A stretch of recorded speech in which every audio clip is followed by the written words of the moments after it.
Tallulah the Grace, Queen of the Cuisine, Reine de la Cuisine, Regina. Anyway, it doesn't matter the next bit, because welcome to our Japanese subscribers. Thank you. Neon to up for the Far East. Yes, 16 amazing subscribers from the Tokyo surrounding area. Thanks very much. I do have to ask, are you my relatives? I only ask that because I do have a great-great-grandfather that brought the fire brigade to a small town in Japan, and now we have total Japanese relatives. Anyway, whether or not we share blood, sayonara. Sayonara. I just winked because, I'm European. I'm probably saying it wrong. But, I thought anyway. Anyway, so today what we're going to do, in recognition of the 16 Japanese that have joined us, miso soup. That's what we're going to do. And a peanut butter and jam sandwich. Sort of like a food fusion, merging the West with the East. So what you do, obviously, telling the Japanese how to make miso soup. But anyway, if there are people here who aren't from Japan watching, you might not know.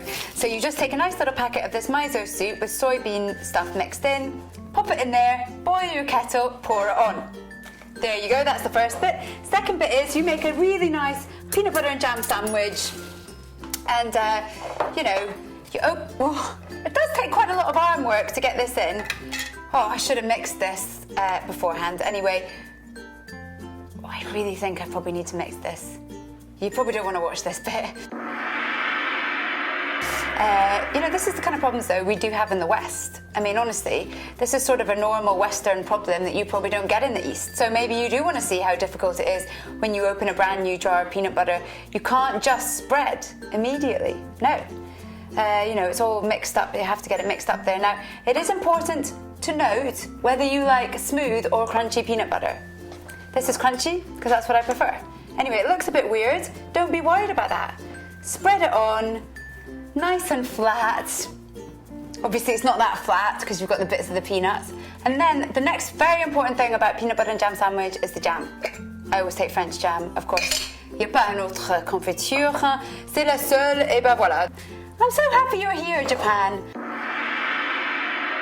Now, the trick is basically the balance. You want to have the right ratio between peanut butter and jam. Too much jam and it just becomes a little bit too squiggly. So you need to be careful, take your time in this. And it also, often, it is a trial and error. So, there is no set right and wrong. Oh, and you're going to like this bit, Japan. There's almost a neon stripe in that sandwich. That red that runs through that. A river runs through it. Red jam runs through it. Et voilà. Bon appétit.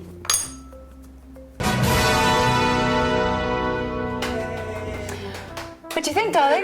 Good. Did you like the bowing bit? I like the colors. Sayonara. The Sayonara. food. I like the lipstick. I Thanks, like darling. the yellow and the pink. And the I was making an effort for Japan. family introduction that you threw. That was in actually quite there. personal, yeah. So, anything else you want to share about this? Well, apart from the East meeting West, apart from France FedEx arriving on time, not a problem. Thanks very much. FedEx. What Yeah. we got there? Well, darling, we had all those issues. We didn't really know whether the person in question was receiving the package in question. Turns out he did. And so, all right. Thank you again for that amazing lighting, because I think the way that you light me from here is très bien. Très sensuel. So Merci. you're saying that now you're revealing that it's a he. It is a he, darling. I mean, to be honest, yeah, there might be women that get this excited about sending their cousin or whatever, or their aunt or their sister a package, but basically, yeah, there is a guy in Paris, and the point is, I'm sure in the next few days, I will not be being disappointed with a certain something from something, and that's all I'm going to say about that.